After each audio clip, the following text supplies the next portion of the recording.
Thanks for choosing this free Anfield Index podcast. If you'd prefer to listen to this or any of our other shows without adverts, then now's the time to check out Anfield Index Pro. With AI Pro, you can supercharge your entire listening experience. You'll not only get all of our podcasts without the ads, but you'll have them far faster with our Quick Publish feature available exclusively for subscribers. AI Pro also puts you in the heart of our sound studio, with an option to listen to many of our shows live and interact with the podcasters in real time as the shows are recording. Upgrading couldn't be easier. AI Pro is available on all popular podcast platforms, and we have our own apps for Apple and Android. Just head on over to AnfieldIndexPro.com and get started today. Hello and welcome to your World Cup Daily. I'm Dave Hendrick, joined today by Mr. Guy Drinkle. How are you, sir? Tired and cold. Well, you do live in Iceland, so being cold is normal, and Matchett has us on this schedule, so that's why we're both tired. You'll note Matchett's not here again today, part-time worker.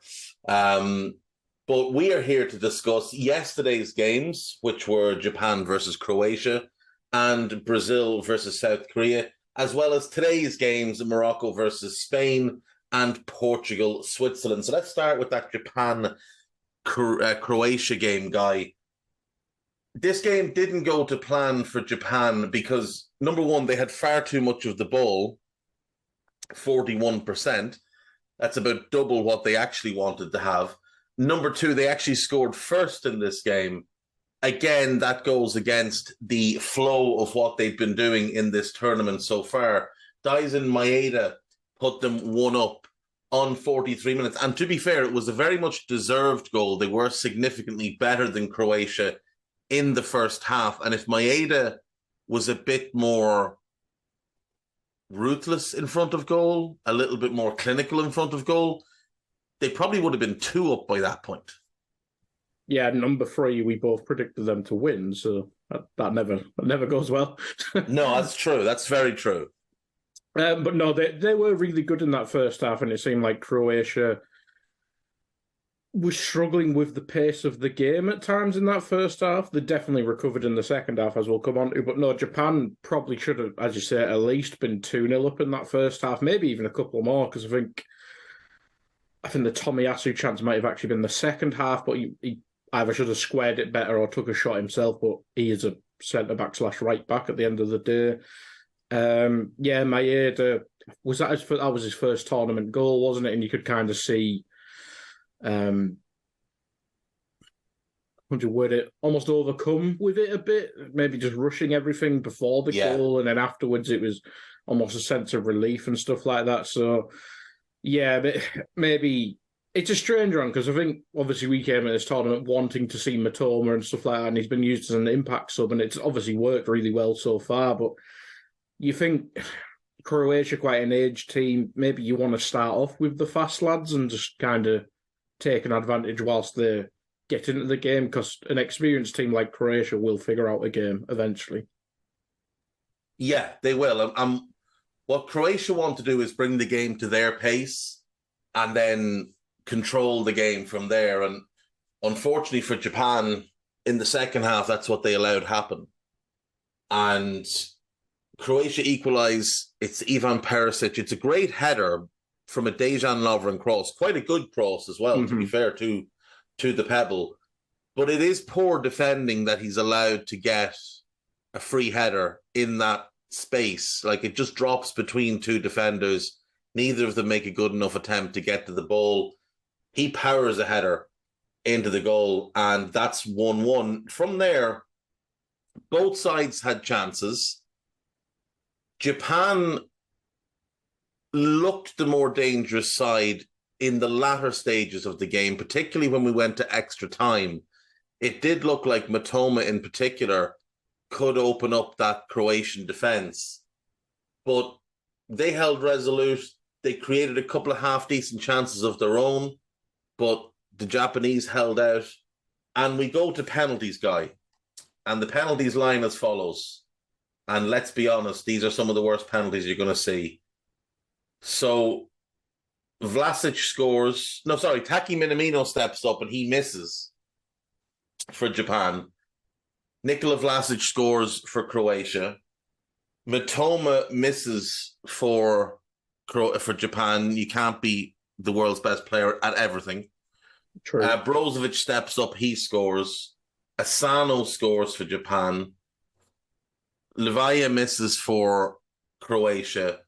Yoshida misses for Japan. And Pasalic scores for Croatia. And Croatia go through 3-1. What struck me was every one of those Japanese penalties, including Asano's that he scored, they weren't hit with any real pace or venom. They were just sort of passed into the goal, almost as if their legs had just given up at that point. Yeah, that's what I was going to say. It did seem like there was just nothing left physically in them. I mean, the Minamino one was so weak. Like, the keeper could have literally dove the other way, got up and still saved it, I reckon. The Mitoma one, not as bad, but it was still, if the keeper goes the right way, he's 100% saving it, unless he's, like, really dreadful. Just the Yoshida one was dreadful. The worst one might be the Croatia one that missed, because to be that casual and then somehow hit the post is actually impressively bad. But no, it was a strange penalty. Like the Japanese goalkeeper doing dudek things on the line as well didn't really work. Although I think the worst attempted penalty save is the Korean one, which we'll come on to soon. But no, it was such a weak penalty shootout, because if you go back to the Euros, there was a few where it would just every one of them would go top bins, and obviously Liverpool season we had the mad ones with Chelsea where every penalty was a good penalty. Yeah, maybe they didn't practice them, but yeah, it did really look like there was just nothing left in their legs. But as we said, Croatia's experience, I think that's where it showed, and that was without Modric, without Kovacic.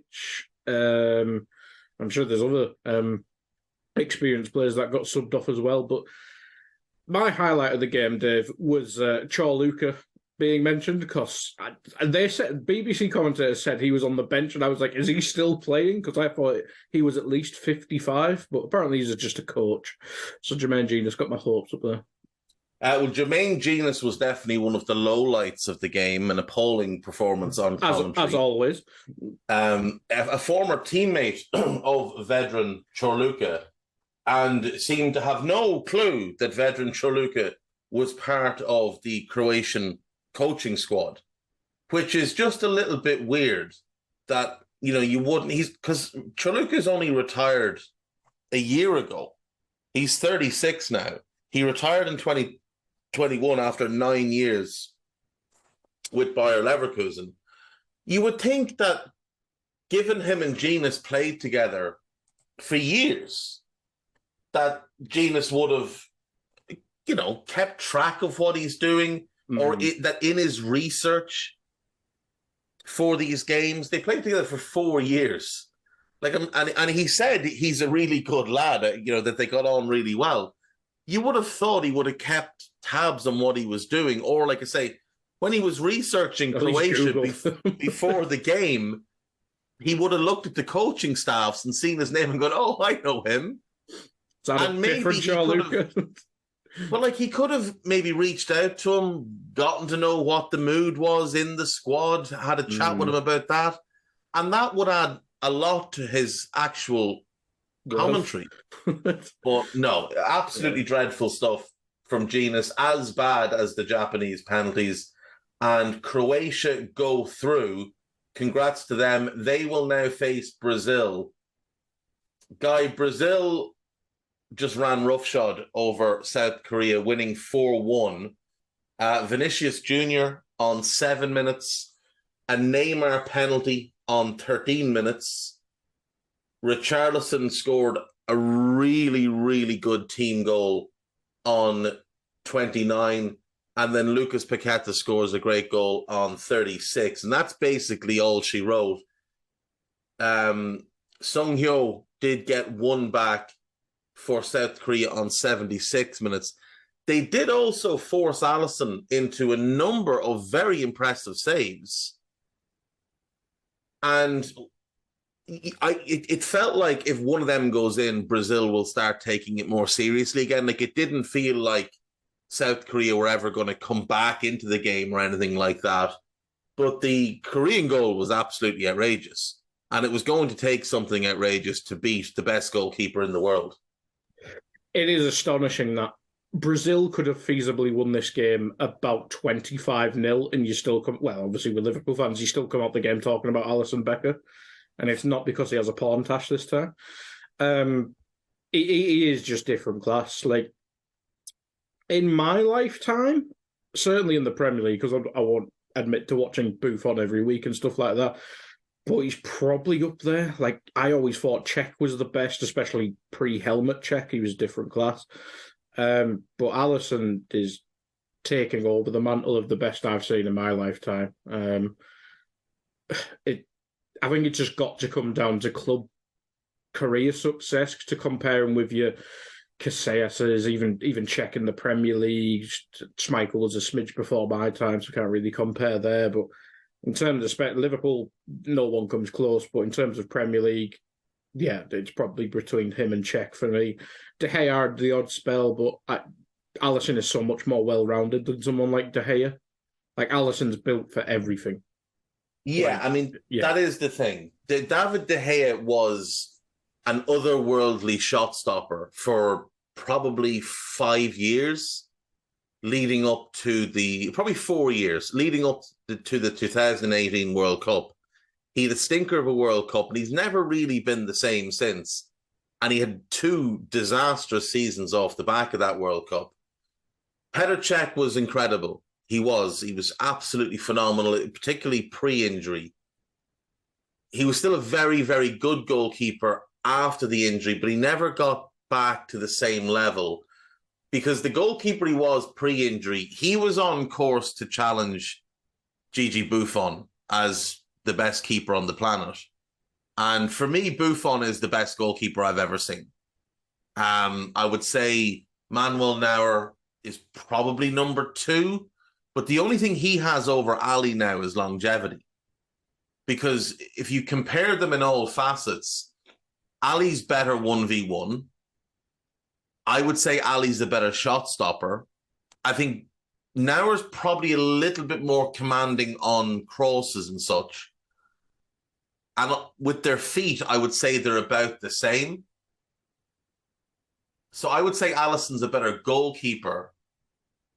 But in terms of greatness, I would still put Neuer just a little bit above because of the longevity, because of the success that he's had. Obviously, winning a World Cup this year will help Alisson in that regard.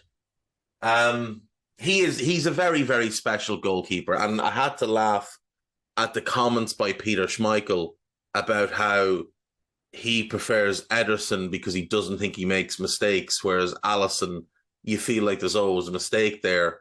But yet, across the last 4 years of Premier League games, I believe it is, Alisson has 2 errors leading to goals, and Ederson has 8. Ederson makes a big mistake every 4 or 5 games. He just gets away with a lot more of them. Ali is significantly better as a goalkeeper, like shot stopping, crosses, things like that, than one-on-ones he's levels above than Ederson. Ederson's a little bit better with his feet, and I do mean a little bit. He's violently overrated because of his ability to ping a 60-yard ball to somebody stood in space, but others don't do it because they don't need to do it. Pickford can do that. It doesn't mean you're a great goalkeeper. Yeah, I think if you swapped Alisson and Ederson, City probably win the Champions League, and Liverpool are 15 points worse off. Yeah. If Liverpool don't have Alisson this season, we'd be relegated. We'd be in the probably shoulder to shoulder with Everton just outside. Yeah. If City had Alisson, they'd have 45 points from 15 games or 42 points from 14 games, however many they've played. They'd be top of the league and walking away with it. If they'd had Alisson over the last 5-6 years, they would have won every single league title, and they probably would have won at least 1, if not 2 Champions Leagues. That's the difference he would make to that team. if we had Ederson over the last 5 to 6 years, we'd have won nothing, bar the League Cup that Queven Kelleher was in goal for last season. And that's it. Well, you actually think, I mean, Ederson, 17-18, he was awful against us. Yeah. The Lyon, I can't remember what year it was, the COVID year against Lyon, he was a mess. Yeah. Should have done much better with Kai Havertz's goal in the Champions League final. Very true. Even the Real Madrid game, Alisson would go Superman mode in some version. Yeah. It is scary. And we see this quite often with him, but he just gets away with it. But I know a lot of City fans that aren't keen on him at all. My stepfather's a lifelong City fan and admires what he can do with the ball at his feet, but doesn't want him in the goal for the team. My stepfather's solution is stick him at left back. If he wants to do that, put him at left back, but get a real goalkeeper in. Because for as good as he is with his feet, there are big weaknesses in his game as a goalkeeper. He's not good 1v1. He's dreadful on crosses. And he's got good reflexes. So shots taken in close, he makes spectacular saves.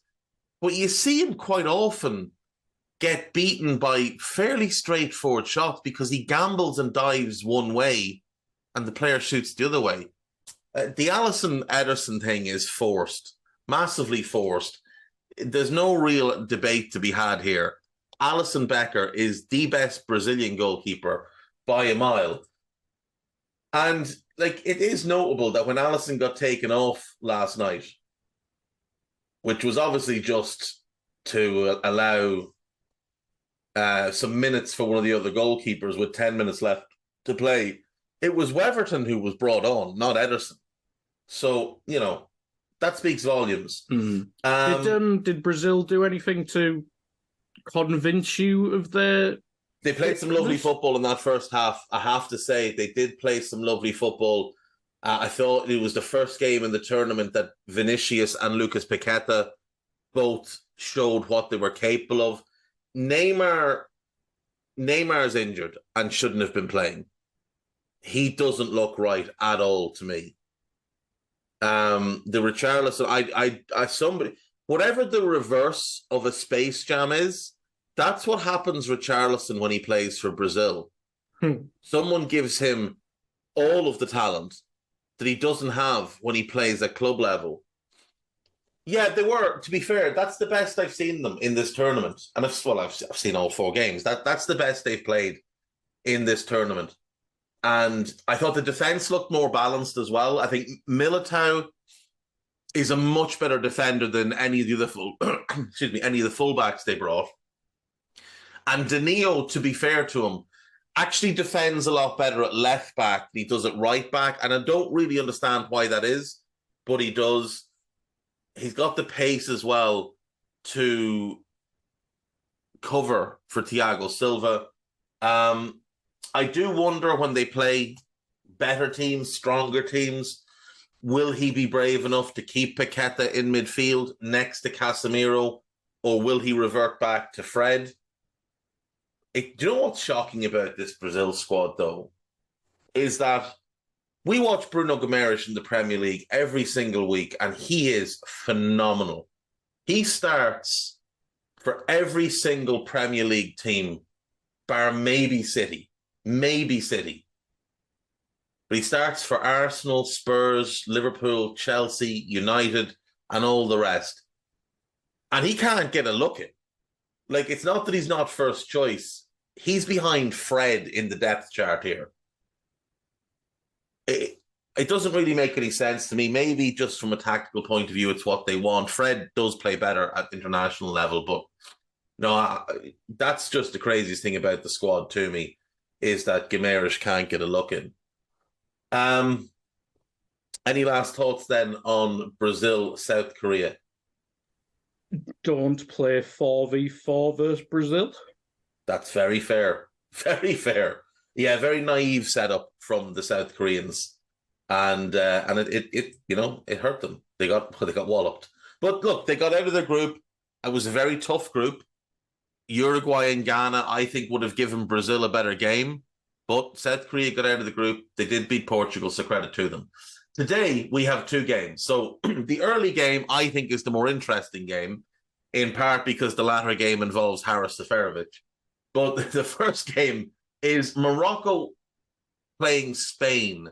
Now, Morocco obviously topped their group and did so in surprise fashion, considering they weren't really fancied coming into the tournament, but they drew at Croatia, and then they beat Belgium and beat Canada to top their group. Spain started off by slapping the life out of Costa Rica, then drew with the Germans, and then lost to Japan. Morocco, rather, they're very strong defensively, and they've got a decent attack, which, if it clicks, can cause a lot of problems for defenses. They've also got Amrabat playing really well in midfield. So the spine of that team looks really good. And they've got obviously lethal fullbacks when they get going forward, especially Hakimi. Spain, I don't really know what to make of. I don't know what the real Spain is yet, because we've seen 3 different versions in their 3 games, whereas Morocco have been very much the same team across the board. What are you feeling for this game? I think it'll be a very tough game for Spain.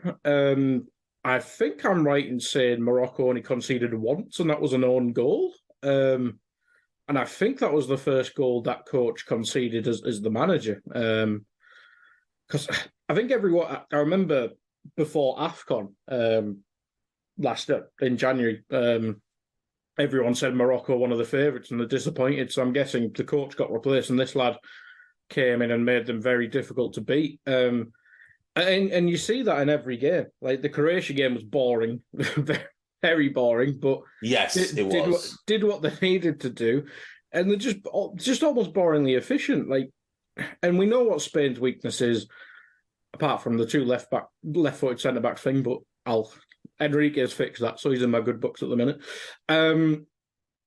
They're just not very. They won 7-0. I'm going to say this, so it sounds stupid. They can draw blanks up front. Like, it takes Morata clicking, which is a coin flip. Most of the times, Ferran Torres can be very good, but again, can be a coin flip whether he's good or bad. I don't even know who else, but Asensio played, didn't he? He doesn't really play football anymore, so it's a strange one. The midfield's fantastic, but do you get a huge amount of goal threat from Gavi, Pedri? Not really. No.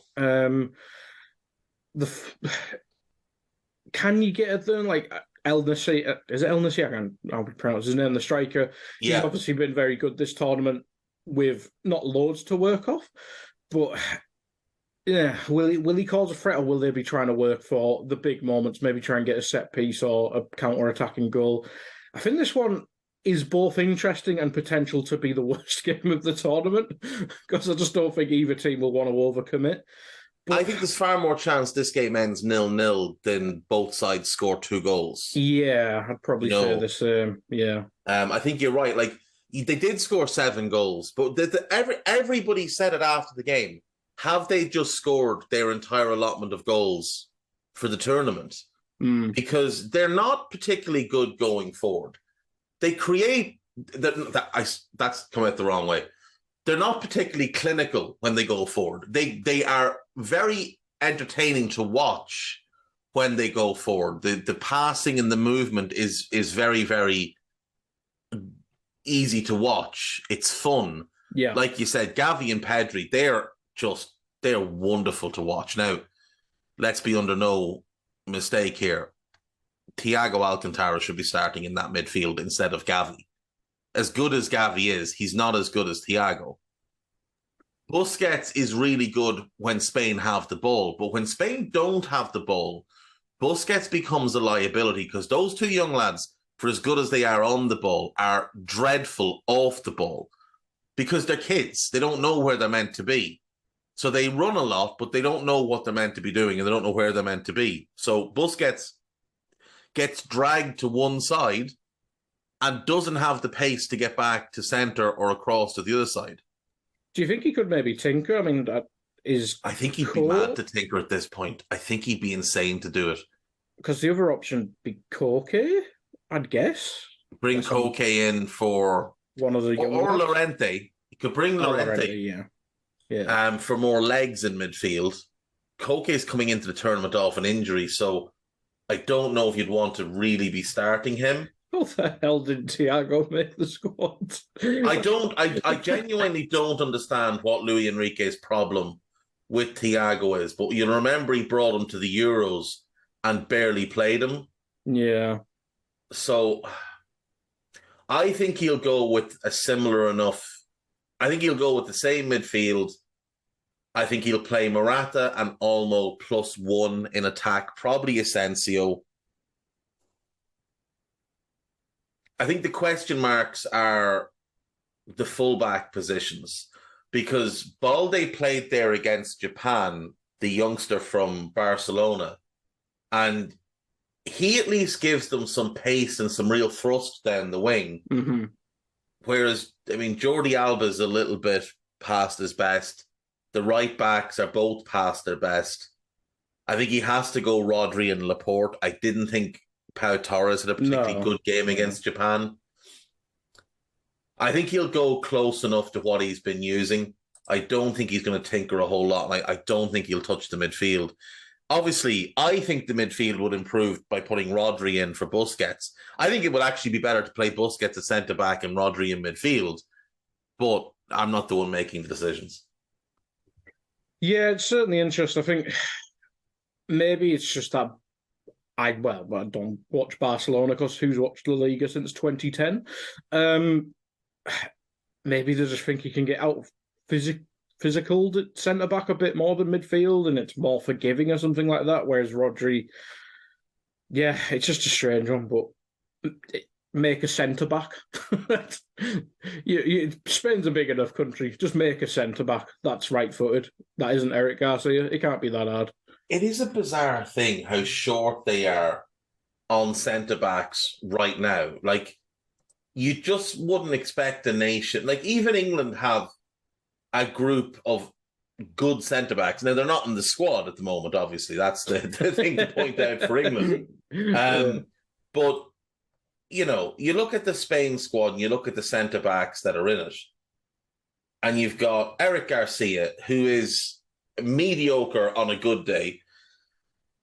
You've got Pau Torres, who's very good, but he's left-footed, and you've already got Aymeric Laporte, who's better than him, so you shouldn't play both. And you've got Hugo Guillamon, who's a much better holding midfielder than he is a centre-back. And then even in the under-21 squad, you're looking at, you know, not a very inspiring group of players. I mean, John Pacheco of Real Sociedad looks promising, but there are certainly mistakes in his game because he's quite young. Mario Gila at Lazio is, I mean, maybe he'll become something in the next couple of years. For now, he's not there. Arnau Martinez is, I think he's more of a fullback than a centre-back. And that's it. That's what they've got. Like, there's no standout that I've seen anyway, young centre-back in Spain right now. Now, I will say, Alejandro Francis, I'm not overly familiar with. So maybe he's the one who's going to step up. But looking up and down through their under-21 squad and the senior squad, it's just not there right now. The best right-footed centre-back they have right now is probably Diego Llorente, who's not getting in the Leeds team at the moment. You know, like the other one that was unlucky to miss out was Inigo Martinez, who's also left-footed. Maybe they have to go free at the back and play free left-footed people just to haunt me. It might be the way. See, you could go three at the back and play Aspi right centre-back. Aspi right centre-back, yeah. And then you could play... is Pedro Porro Spanish or? Portuguese. Pedro Porro is Spanish, yeah. So he would be really good in this team. You play him and Balde as your fullbacks and as your wing backs, and all of a sudden you look good going forward. Yeah. Yeah, and then you could probably play Morata and Ferran in a two until Fatty's back. Yeah, and I mean you could play even if you didn't want to play Aspie at the right centre back, you could play Guillamon there. I think he'd suit well there.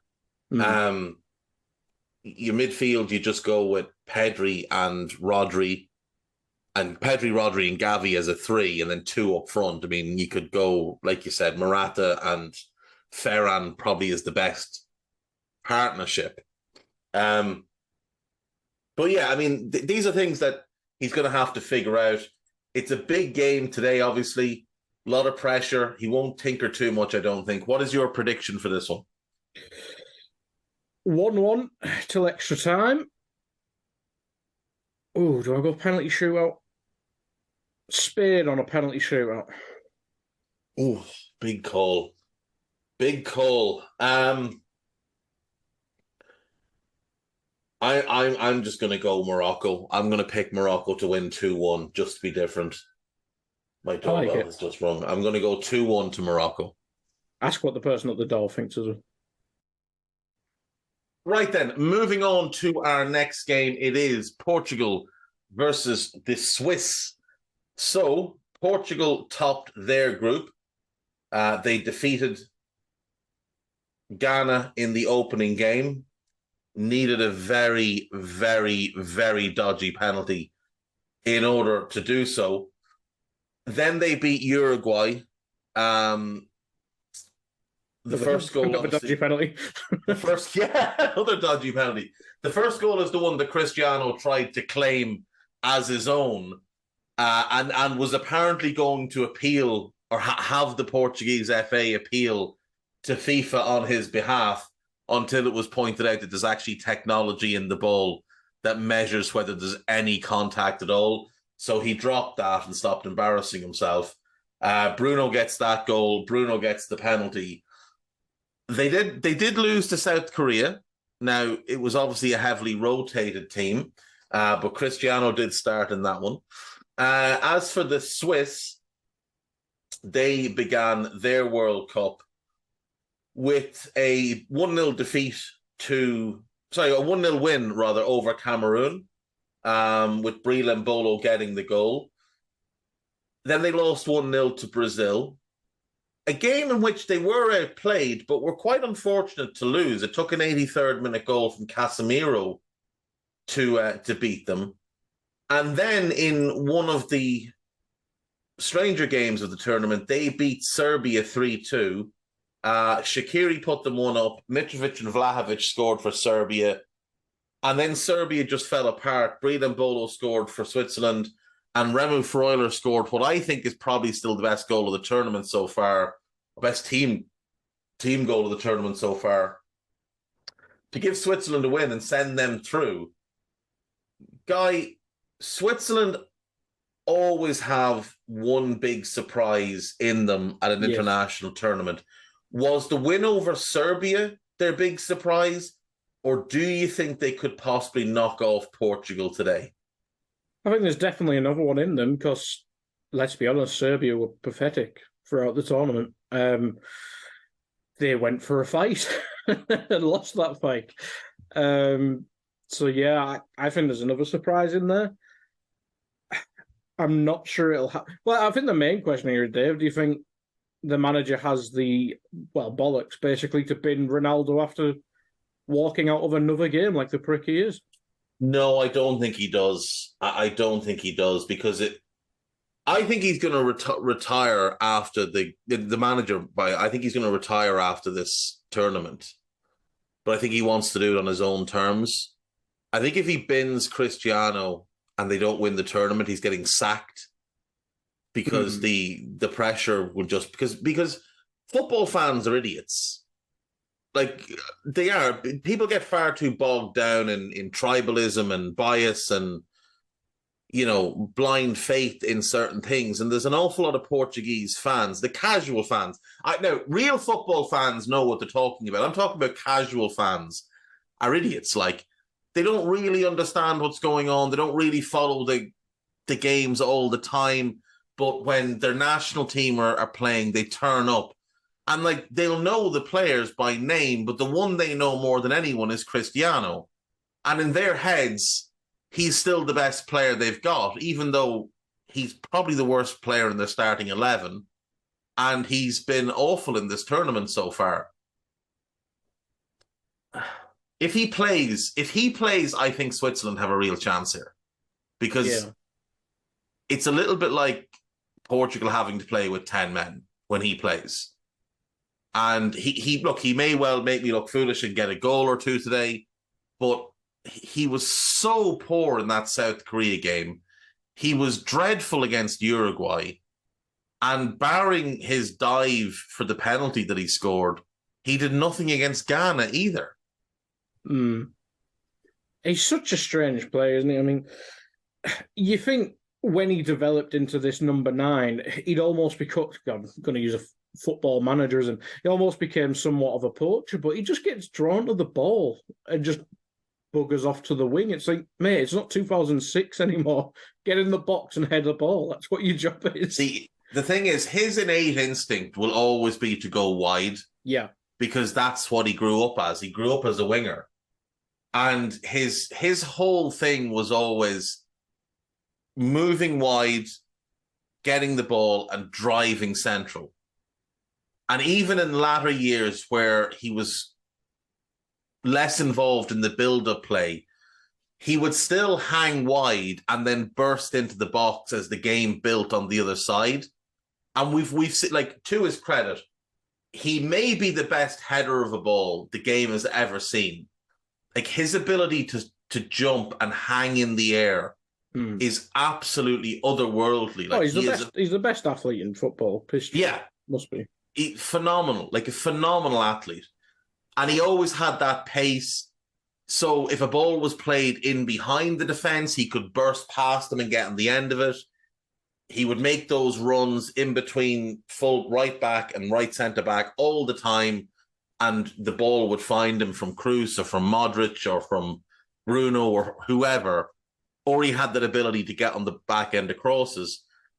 As his legs have gone and as his desire to work for the team have gone, because he used to work very hard for the team many years ago, as that has diminished, he's become a 9 rather than, a goal-scoring wide player. And he doesn't have the instincts or, kind of the muscle memory of, I need to make this run. This is the run I make here. This is where I need to be. I need to go there when he's playing centrally. Think of the best moment he's had this season was against Everton when he came off the bench. Do you remember his goal? Where he dropped into like the left wing channel. Do I remember Man United v Everton, Dave? That is a hard no. But he dropped into the left wing channel. The ball was cleared to him. And he just took them on. And it was a little bit like the old Ronaldo. Now, he was absolutely goosed after doing it. But that was the only good moment he's had in the Premier League this season. Obviously, his Premier League career is now over. And it looks like he's heading for South Korea, or for Saudi Arabia, rather. But he doesn't have the natural number 9 game. Like, it's just not part of what he is and who he is. Even when he has moments where he creates, it's often where he drops out wide and slots the ball in for what would have been Benzema back in the day, but is now Tony Martial or whoever the fuck is playing like. Portugal would be a lot better off without him in the team. They really would. They've got Ramos is a better 9. They've got João Felix and Rafael Leao who would play better and get more from playing with a player like Goncalo Ramos. Bruno would get more from playing with Ramos. Bernardo would get more from playing with Ramos. But unfortunately, it will be Cristiano. And I think that is part of why Portugal won't win this tournament. The other part is the manager's a little bit overly cautious. I do think they'll win today, though, Guy. I am going to go for a Portugal win, but I think it's going to be an ugly game because I think the Swiss will make it ugly. I'll go 2-1 to Portugal. I was thinking the exact same, to be honest, but to be different, I will go 2-1 Switzerland and Shaqiri does something crazy later on. That is the hope. Yeah. That he just uncorks an absolute thunder bastard out of that left foot of his and sends the Portuguese home. Because, let's be honest, if we're all being honest here now, and there's probably a couple of Portuguese people listening, so put your fingers in your ears. They're a very unlikable bunch. Like, Ruben Diaz strikes me as a bit of a prick. Bruno is a bit of a prick. Bernardo is a lot of a prick. Cristiano is an entire room full of pricks all by himself. Nobody really wants them to win the World Cup. Yeah, and let's be fair, this is France's half of the draw anyway, so just forfeit, might as well forfeit it now and get a break. Yeah, so that's basically what will happen is the winner of England versus France will play the winner of whichever teams come out of this game. So if it's Spain or Morocco versus Portugal or Switzerland. So let's just say it's Spain, Portugal, because I think that's what most people are expecting today. They would play the winner of England and France. So I think that's the tougher side of the draw, if I'm being honest. I do. I think they're better teams than Argentina and the Dutch. Now, obviously, Brazil are in the other half, but they're the France of that half. Yeah. I just don't think the other half of the draw is as difficult as this one. It's just so, like, if Argentina click, then there's a discussion. But yes. But if they don't... Arturo Martinez is currently committing crimes, so it's not really clicking. Whereas, Netherlands probably have the best defence left in the competition, but it's so dependent on Depay being good. It doesn't really work. The whole attack works if he works. It doesn't if he doesn't. You are right. And the thing for the Netherlands is, we know Virgil gets up for big games. And Virgil is looking at a path to a World Cup that goes Messi, Neymar, Mbappe. One after the other after the other. It's a toughie. Yeah. Now, Virgil has said that his toughest opponent is Olivier Giroud. True. And that could be who he plays against in the final. So he will get up. He gets past Neymar and Messi, and then Olivier Giroud. And then Giroud gets a hat-trick or something. So there we go. That's what we've got for today. We will be back tomorrow to review these games. On Thursday, we're going to do myself. Carl will be back with us by then. We're going to take a look at the group stage and the round of 16. And, we're going to take a look at it from both a tournament point of view and also from a Liverpool point of view. So any players that stood out to us as ones that maybe the Reds could do well with looking at. And, then I think Friday morning we'll preview the quarterfinals and we'll go from there. So we'll see you tomorrow. Bye-bye. We hope you enjoyed listening to this Anfield Index show. Please be sure to subscribe to our channel so future podcasts find their way to your device automatically. There's nothing quite like fan engagement, and we'd love to know what you think of anything discussed on this show.